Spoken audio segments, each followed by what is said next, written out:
Hello. I just had this, I just wrote this out yesterday and I wanted to share it because I think it will be very helpful.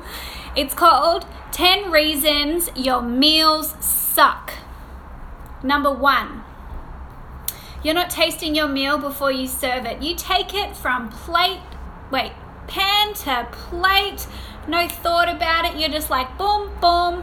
You're not thinking about salt, oil, acid, spices, herbs, even just a little squeeze of lemon. You're just not even thinking and you just take it out, don't even try it. Gets to your plate, you have a mouthful and you go, oh yeah, of course, it doesn't taste nice. Setting yourself up to fail there. Some things that may help you would be making a little bit of salt, a little bit of acid, which could be lemon, it could be vinegar, and also olive oil, your friend in this. Katie, I can't read your comment, I'm talking. A little bit of salt, a little bit of olive oil, and a little bit of acid, aka lemon or vinegar, will be your friend in this situation, especially if you're short on time. Also, dried herbs, fresh herbs. Okay, stop. Hi Katie, how are you going? Number 2 of why your meals suck. You're using old ingredients, or maybe unseasonal produce, or you're buying from the supermarket. So here are a few little tips for you, my friend. 1, fresh produce equals more flavor. It's being picked from the ground, and once it's plucked from the ground, it's at like premium, tasty quality. And then as it sits there on the shelf, or it gets transported from wherever it is to here, to your plate, or your shop, and then you buy it, it's gone through all of this time, and its flavor diminishes. And Katie's here, and she is all things health, so she would say also the nutrients have reduced as well. But for this lesson, we are talking about flavor. So the longer it takes from the paddock to your plate, the less flavor that it has. And this is what we see in the supermarkets as well. Things are in long storage, like apples. They've been there for ages. So step number 1 would be get yourself to a farmer's market if you can, or either just a fruit market or something like that, where things are kind of turned over quicker, and they're bought in smaller quantities, so things are fresher. Old produce equals less flavor. Also, unseasonable produce equals more expensive for you, and it's out of season, so it's taken longer to get here, and everything that I just said again. So the key that you need here is seasonal produce will be, you guessed it, the jackpot of the scenario for your flavor in the kitchen, cheap and also delicious for you. Hey Jackie. Number 3 of why your meals suck. You're following someone else's douchey diet rules. So you're probably just cock-blocking your kitchen mojo, and you want to use cumin, but overnight cumin has gone from the hot list to the not list, and all of a sudden you're like, shit, I just want a little bit more cumin. And some wellness warrior out there has told you how to live your life and what you should be putting in your body. But what I want to say here is there is no place for rules or regulations or dogma in your kitchen. We just want fresh ingredients, which at the moment I'm using my fruit bowl to hold up my phone. Freshness, start with that, start with veggies. Let me get one other one just to show you that I have more going on there. This is a lemonade, it's getting a bit old. Start with fresh, raw veggies and go from there. And if you're finding that something isn't working for you, connecting into your cooking mojo and also what's going in your body will tell you, you know what, my stomach feels a bit funny after I have chickpeas, and you can go from there.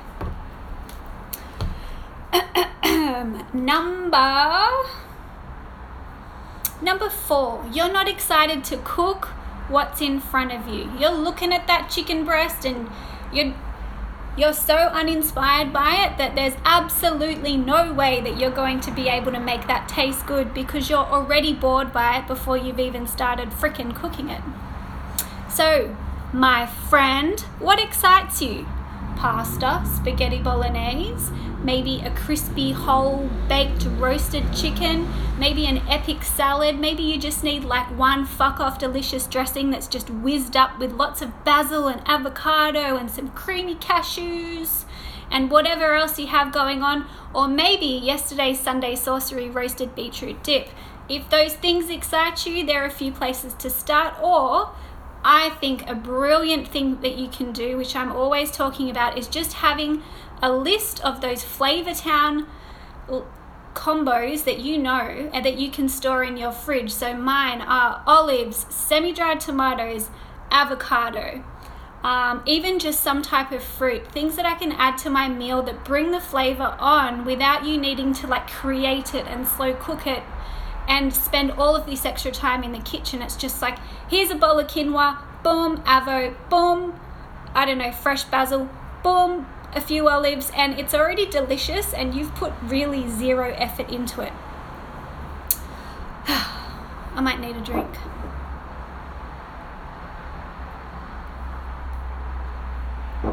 You're not thinking, or you're not connected, or you're not paying attention. Maybe you're like watching Mindhunter or something like that, whatever the thing is on Netflix at the moment. You can't make an amazing meal if you're distracted, especially if you're still like feeling out and like taking up space in your kitchen. You distracted means probably like step number 4. It's going to be uninspiring for you. You're kind of setting yourself up to fail. You're not paying attention. Maybe you're like Lou over here and you try and make jam and go have a shower and then you come back and the jam's all burnt. Whatever it is, when we're learning and like, you know, getting a bit more comfy in our kitchen and trying to make it fun and work for us, we want to be present. So I would say put on some music and get like boogieing in there, whatever your favorite jam is, and have a play that way instead of watching or being distracted.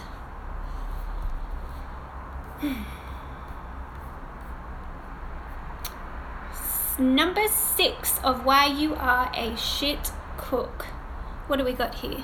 I've got some honey goat's cheese from the markets and have discovered a whole new world of goat's cheese and sweet. Oh, yum. Jackie, that sounds awesome. What brand is it? Is there a brand? I think honey, goat's cheese and thyme is kind of a thing maybe I've seen somewhere. One other thing, when you're not thinking or you're not connected in the kitchen, back to point number 5. You can use my little mantra, which is going around in Kitchen Sorcery. This is number 1 rule that I teach everyone. Mantra, repeat after me. I'm a motherfucking badass in the kitchen and I cannot fuck this up. You can't. When you go in with that attitude, your whole life changes. It's all up here. I shouldn't hit my head so hard, should I? Jackie from a farm. Yum. Okay, thanks for that tip. Number 6 of why you're a... Did I just change? I think I just changed the subject of this class. It was point number 6 of why your meals currently suck. You're overthinking, you are second guessing, you are Judge Judying your plate before you've even cooked it yet. So this is kind of in the category of above as well. You're not thinking, you're not connected in, you're not paying attention, you're scrolling, you're watching, your mind is elsewhere, which, you know, life happens, your mind is going to be in other places, especially if you're a mum, you've got people going on in the kitchen, but you can do both because I believe in you. We can all do both. But, am I up to number 6? I'm up to number 6. You're not alone in this overthinking every step that you take, and it's kind of this double-edged sword of you're overthinking everything. Oh my God, I don't have flavor for my chicken. Oh my God, I wanted to marinate my chicken. Oh my God, I've just looked up a recipe online and I need to marinate this chicken overnight for 12 hours before I can cook it, and can I just marinate it quickly for 5 minutes? Oh my God, the recipe is going to be so ruined. Oh, I've done it again. And you just go off on this spiral of overthinking and Judge Judying yourself. you can lend this mantra as well. Repeat after me. I am a motherfucking badass in the kitchen and I cannot fuck this up. Yes, you can quickly marinate your chicken. You don't need to marinate it for 12 hours overnight. And then we will say for you, the overthinker, take 3 deep breaths. Chill out. Everything is going to be okay. You can cook. You can make it flavorful. It doesn't need to be a big drama. You're not going to burn the chicken. You can't fuck this up. Use the Force, Luke. For the Star Wars fans out there. Number 7 on the list of what I can't remember. Why your meals suck. You buy the same ingredients over and over and over again and you're uninspired to cook them. And maybe you're just dishing up the same thing over and over again. And to start with, it tasted nice and now it's tasting a bit boring. After 20 years of microwaved peas, that can happen, right? You've got to be excited. So if you're on like the chicken and broccoli bandwagon, you could even just move from broccoli to broccolini. Broccolini is an amazing thing, which, random fact, apparently it's more related to asparagus than it is broccoli, which is just kind of a bit mind-blowing, but it is. So instead of steaming your broccoli, you could get broccolini and you could char it up in a pan, which we talked about in yesterday's Sunday Sorcery. That's one move, but you need to be excited, you need to be inspired to cook it. It doesn't mean you need to have a life-changing, oh my God, I can't wait to get in the kitchen, this is going to be the best night of my life, I'm going to cook. It can just be as simple as, oh, I've never had broccolini before. I'm going to give it a whirl and see how it goes, and just keep the expectation, but keep the stress down. Number 8 on why you might be a shit cook. You never invest in fresh herbs because you think like, what, $3 for a packet? That's crazy. Number 1, you could grow some, but if you can't do that, number 2, it could be the best $3 investment of your life. Fresh basil is just life-changing. And a tip for you would be you could incorporate some fresh basil into your salads and use basil as if it is a lettuce leaf. And that is Yumtown. I've never said Yumtown in my life. I'm unsure why that just came out then, but let's go with it. Other fresh herbs you could use, coriander, although that one's a bit of a touchy subject, I know that. But there are many out there that you can add easy, lazy, delicious flavor to your meals just with fresh herbs. Or if you can't get fresh herbs, get dried herbs. That will last a lot longer. Number 9 on the list of why your meals suck. You buy the same ingredients over, oh no, we've done that one. You follow a recipe to a T. Hold on, we've got comments. Yes, yum charred grilled. Next course, Yumtown. I might need to do that, Jackie. The coriander debate is a great one. I love it. Put it on everything I say. Okay, number 9 of why your meals might suck. You follow a recipe to a T and you are cock-blocking your kitchen mojo all up in here. So it's kind of similar to point 3, which I can't remember what that was. I'm struggling remembering what this live is about. But you're just cock-blocking yourself and you're so there in the recipe, you're like white-knuckling it and you're looking at it. I used to do this. It'd take me 3 hours and this is not an exaggeration at all. You can ask all my friends. You can ask Pierre if he comes home. I'll get him to do a video testimonial. I'd be like, come over for brunch at 10 and it would take me 3 hours to cook and I wouldn't have started cooking yet. And this would just be cooking corn fritters. Because I go from the recipe, chop 1 red onion, and then I go over here and I go to chop. I'm like, chop? What am I chopping? How much do I chop? What's a red onion? And I just get so up in my head that I could not, effectively or timely create a meal without it just taking forever and me overthinking and just like looking at the recipe and going back and forth and back and forth and back and forth. It was painful to watch. Most of the time my guests would actually take over. Those were the days. So you follow the recipe to a T and you're not letting your cooking mojo shine. You most likely believe you're either born with the cooking gene or you're not, and there's no two ways about it.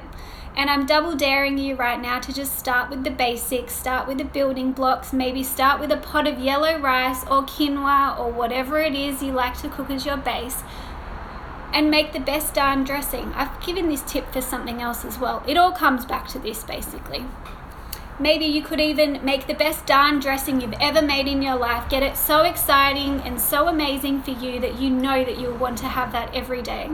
And then you could roast up a tray of crispy roast potatoes as well. But let your imagination go wide with the sweet potatoes. Maybe you want to add some spices, and you could start there with just experimenting what spices or what spice combination you could add to your sweet potato to make it taste different to how it's ever tasted before. And roast it up properly. So you want little black char grilled bits on your sweet potato. Because they just taste so much more amazing that way. And then you have a base. You have some sweet potato, which has some awesome spice on top of it. You have a ridiculously delicious dressing that is exciting to you anyway, but you also have this gap in between of, are you going to add some meat, which could be chicken easily, whatever it is.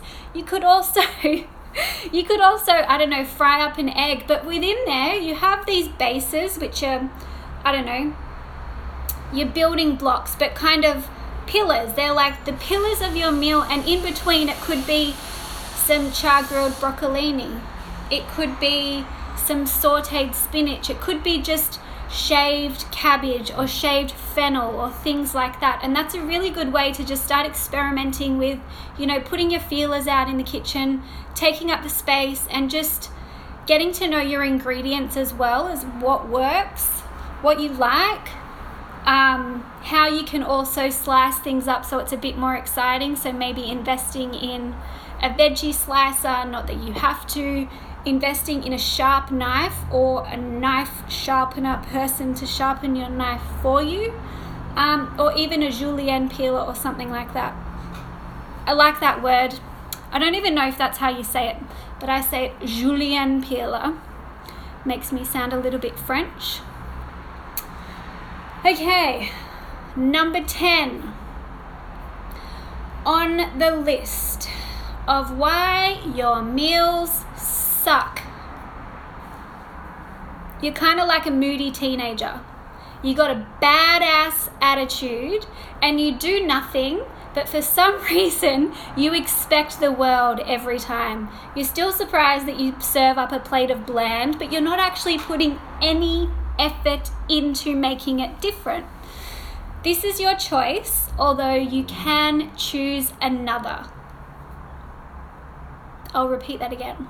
This is your choice, although you can choose another. Find a recipe, step number 1. Remember that you're a badass in the kitchen and you cannot fuck it up, and get creating. I don't think recipes are bad. When I say you're white knuckling a recipe, I more mean it's up here and you're overthinking it, but following a recipe is a really great way to actually just start learning to cook and learning a process and getting comfy in your kitchen and getting it to be a habit. So this is why when Kitchen Sorcery had all the live classes, it was a regular Sunday thing to just get you in the rhythm and the ritual of showing up in your kitchen on the days that you have off, and giving it a red hot crack. And it doesn't need to take forever. I'm not into you spending 55 hours of the week in the kitchen. I don't do that.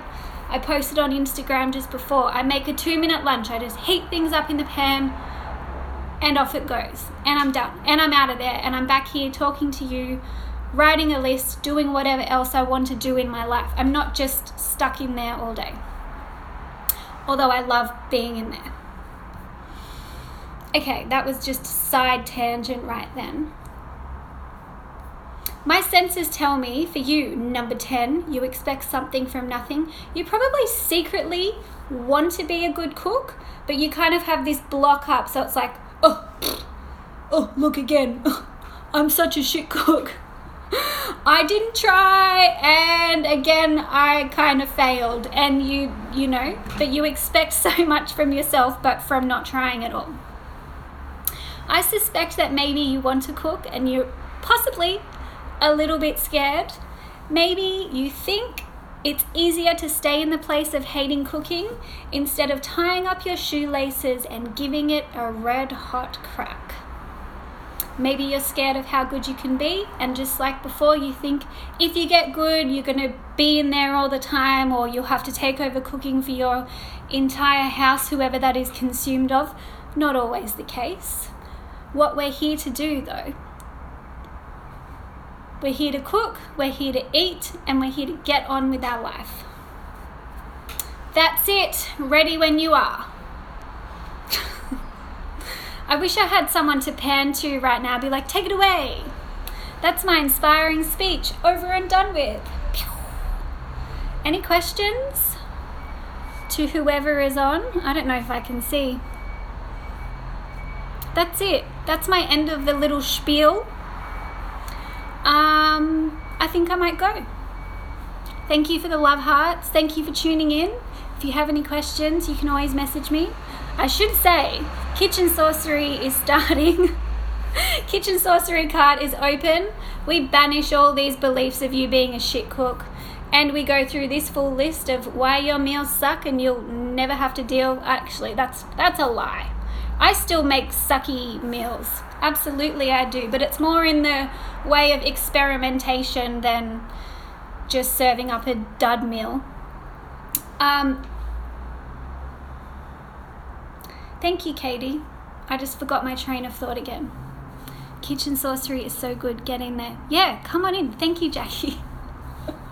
Come on in. Our mantra in there is you're a badass in the kitchen and you can't fuck it up. And from that place, what I find, most people can just go, oh yeah, okay, what if I just thought a bit differently? What if I didn't doom my meal from, before I even stepped foot in the kitchen? What if I just for a second pretended that I was okay in here and I was comfortable, and let's see what happens from there? And most of the time it is amazing. Most of the participants have said that they have cooked the best meals of their life, or possibly their partners have said that as well. I get a lot of thank yous from the partners, but that is not the point. It's all about getting comfy in the kitchen, making some time for you to eat well, nourish your body, so we can just get the fuck out into the world and do the things that actually inspire us, because eating takeaway is not exciting. The end. I'm going to go now. Hey, Jamie. Thank you for tuning in.